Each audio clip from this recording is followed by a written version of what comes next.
Olá, alunos de Sistemas Térmicos 1!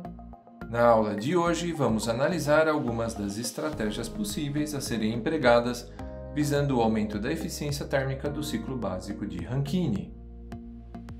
As estratégias a serem analisadas nesta aula são a modificação da pressão da caldeira, do condensador e o superaquecimento na caldeira.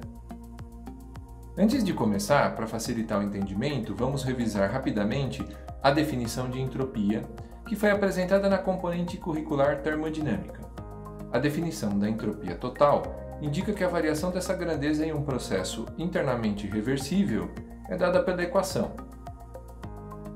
Isolando o calor infinitesimal, obtemos. É muito mais útil trabalharmos com a entropia específica, ou seja, a entropia por unidade de massa. Assim, a equação integrada, após a divisão pela massa em ambos os lados do sinal de igualdade, fica: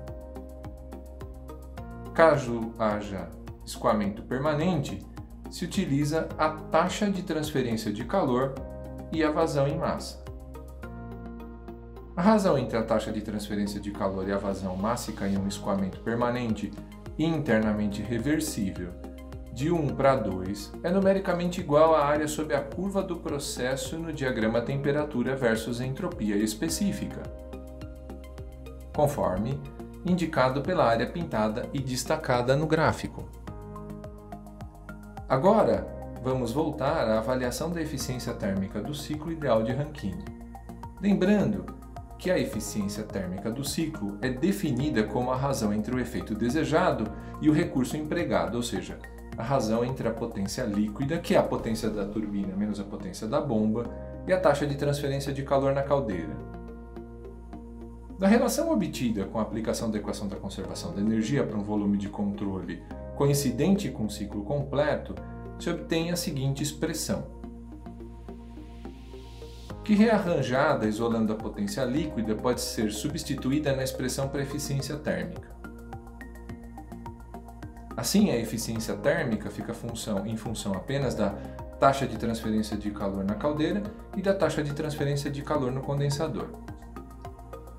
Toda essa manipulação é necessária para entendermos o que é relevante alterar nas condições de operação do ciclo, visando aumentar a eficiência térmica.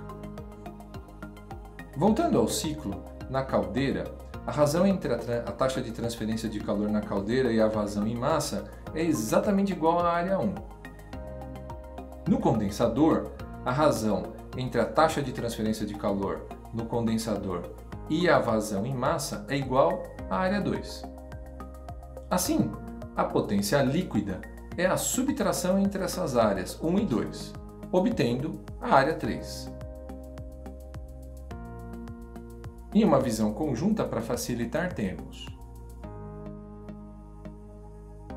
a eficiência térmica, então, observando esquematicamente o diagrama temperatura versus entropia específica, é a razão entre as áreas indicadas. Aumentar a eficiência térmica significa aumentar o numerador ou diminuir o denominador, ou, se fosse possível, fazer os dois simultaneamente. Em uma análise simplista, aumentar o numerador da razão tem a ver com o aumento da pressão da caldeira e a diminuição da pressão no condensador. Contudo, o aumento da pressão da caldeira tem influência na taxa de transferência de calor na mesma. Como os diagramas apresentados são esquemáticos, ou seja, sem escala, é muito útil analisar um gráfico da variação da eficiência térmica do ciclo com a variação da pressão da caldeira e a variação da pressão do condensador com valores reais. O gráfico que é indicado agora foi obtido utilizando o Engineer Equation Solver, ou OES, na versão acadêmica gratuita que acompanha o livro do Sengio de termodinâmica. Para obtê-lo, foi variada a pressão da caldeira, mantendo todas as outras grandezas constantes, utilizando como base o problema já resolvido e indicado na aula passada. Deem uma olhada no último vídeo, por favor. A pressão da caldeira, nesse estudo, para a obtenção desse gráfico, foi variada desde 6 MPa até 20 MPa E o que se pode notar é que o aumento da pressão da caldeira leva ao aumento da eficiência térmica do ciclo até um determinado valor, depois é uma pequena queda. Então tem um ponto de máxima aí, ó, dá para ver bem. Assim, de um modo geral, o aumento da pressão na caldeira obtém um aumento da eficiência térmica do ciclo. Contudo, sem superaquecimento na mesma, há um limite para essa estratégia, conforme indicado no gráfico. Infelizmente, o aumento da pressão na caldeira obtém um efeito indesejado, que é a diminuição do título na saída da turbina. O gráfico indica claramente essa diminuição. O efeito é indesejado porque gotículas de água líquida podem danificar as pás da turbina, que é um equipamento extremamente caro. Mantidas todas as grandezas constantes até a pressão da caldeira em 18 MPa, a pressão do condensador foi modificada desde 5 kPa até 20 kPa. Lembrando que a menor pressão no condensador está limitada à temperatura de mudança de fase nessas condições, que deve ser superior à temperatura ambiente para que a água de resfriamento do condensador possa retirar calor do vapor do ciclo e condensá-lo. Nesse caso, a diminuição da pressão do condensador obtém o aumento da eficiência térmica do ciclo e também a indesejada diminuição de título na saída da turbina. O efeito positivo do superaquecimento na caldeira, na eficiência térmica do ciclo, é muito mais simples de observar. Basta notar o acréscimo de área 3 no diagrama TS. E tem esse efeito, o superaquecimento, tem um efeito positivo adicional, que é o aumento de título na saída da turbina, eventualmente permitindo a saída de vapor saturado ou vapor superaquecido, dependendo das condições.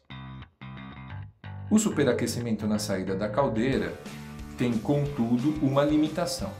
Essa limitação está relacionada a questões de resistência mecânica dos materiais dos equipamentos, sejam eles válvulas, tubulações, entre outros, que devem manter integridade estrutural nas condições de operação da planta.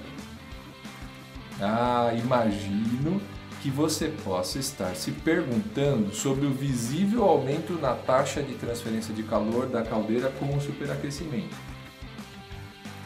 Contudo, o aumento da potência líquida felizmente compensa esse efeito. Apesar de todas essas indicações terem sido realizadas para o ciclo de Rankine ideal, as conclusões são válidas para o ciclo de potência a vapor real, das termoelétricas ou termonucleares eventualmente reais. Resumindo, as conclusões são: o aumento da pressão da caldeira e o superaquecimento do vapor na mesma, assim como a diminuição da pressão do condensador, tem impacto positivo no aumento da eficiência térmica do ciclo de Rankine. Essa eficiência ela é buscada porque qualquer aumento na eficiência pode significar milhões e milhões de dólares na operação, né, a economia de milhões e milhões de dólares na operação das termoelétricas, por exemplo. A todos os meus alunos, o meu muito obrigado pela atenção nessa aula. Aguardem novos vídeos.